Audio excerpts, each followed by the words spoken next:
If McDonald's made you fat, can you sue them? Apparently, people think you can. That's exactly why this law came in, the cheeseburger law. Fast food has been around since about the 50s, but it got really big in the 70s and then the 80s. 20 years on from then, people started to recognize the relation between fast food and obesity. So people started to push forwards with court cases, basically, in essentially wanting to sue various fast food companies, particularly McDonald's, for making them fat or obese or with heart conditions or health conditions. Now, with all these claims coming forward, something had to be done to protect these companies. So the Florida government put forward a bill which was known as the Cheeseburger Bill. This bill was supposed to state that it's illegal to sue fast food companies if you got obesity or heart disease or any health conditions caused by eating their food. So they assume no liability for that if this bill was to be passed. Now, this was back in 2005. It was put forwards in April 2005 in Florida, and it was voted in favor, but when it was taken to a national level, it was turned down to be turned into a law.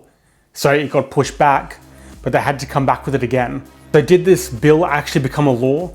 Well, first, let's have a look at obesity itself and the fast food correlation. Now, when you overconsume calories, obviously calories to energy to fat, it all goes together. And when you have fast food things, there is that higher fold of calories contained within the food.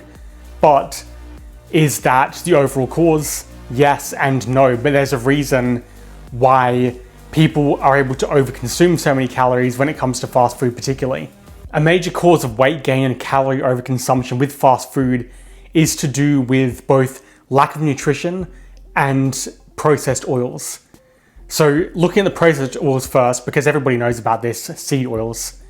The calorie content in seed oils is so high and causes your fat threshold to overexpand past what it usually would be, and causes some people to get heart disease and some people with stronger hearts to actually build up a larger sized body, as in it creates more fat cells because the heart can support that. So just based on that, a little bit of knowledge there, one person who's massively fat actually has a stronger heart than somebody who can't necessarily get as fat. That's just how that basic sort of thing works, because their body allows them to get to that size, because the heart still needs to pump blood throughout their body. The heart attacks come in when the heart can no longer support that. That might be a thin size for one person or a massive size for somebody else. That's pretty much how that goes. But the other thing to look at is lack of nutrition. So what happens is when you eat nutritious food, your body sends signals to your stomach to tell you that it's full because it's consumed all the nutrition that it needs. If you eat food that's essentially known as empty calories, as in there's no nutrition in the food, your body keeps sending signals to say you're still hungry.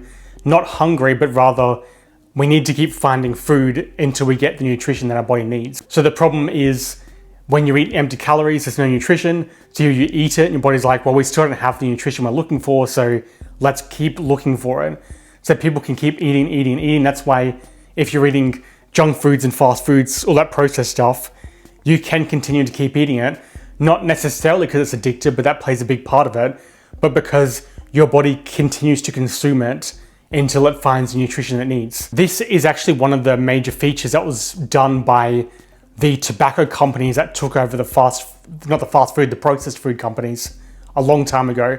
I think sometime back in the 60s to the 70s, somewhere around there, is when tobacco started to be looked as bad. So the big tobacco companies moved into processed foods, and they used their same techniques of addiction to make those foods work. And of course, we're not talking about high salt, high sugar, high fat. Sorry, not high fat, high seed oil fat, so fake fat. Those are a big part of it, but lack of nutrition is where it really is. So on the note of, does fast food make you fat? Yes, because it's empty calories and it's high seed oil. That's pretty much how it works. Can you sue for that? Well, let's look back at this law again if it became a law. So back in April 2005, the bill won in Florida, lost in the national court. It got pushed back, and then it was lobbied again in October of 2005. It won again in the Florida courts. And when it went to national to become a law, it got turned down again. Since then, hasn't been heard of. But I think it passed a point of people didn't assume to sue these companies if they caused health conditions. It got so much to a point that fast food's so ingrained in people's diet that people regard it as actual real food, like normal food now. So it would never be considered that, oh, I'm going to sue this company because they fucked up my health, because you just don't even think of that. But because it was never passed as a law and it actually was only a bill, theoretically you could still sue these fast food companies if your health gets that stuffed up. But if that's the direction you want to take, kind of pointless. It's not like you're going to win that and you're still fucked up. That's pretty much how that goes. That is the whole story of the cheeseburger law. Of course, not cheeseburger law, cheeseburger bill is what it was called. Of course, it's American when they come up with names like that. So if you want me to look at any particular foods or any particular businesses, food businesses is what we're particularly focusing on, or ingredients or things behind food is what we're focusing on, make sure you leave that in the comments and subscribe for more of this sort of stuff. Just sharing some basics of food business industry secrets because I've been through all those, so I know how those work. Subscribe and I'll see you in the next video.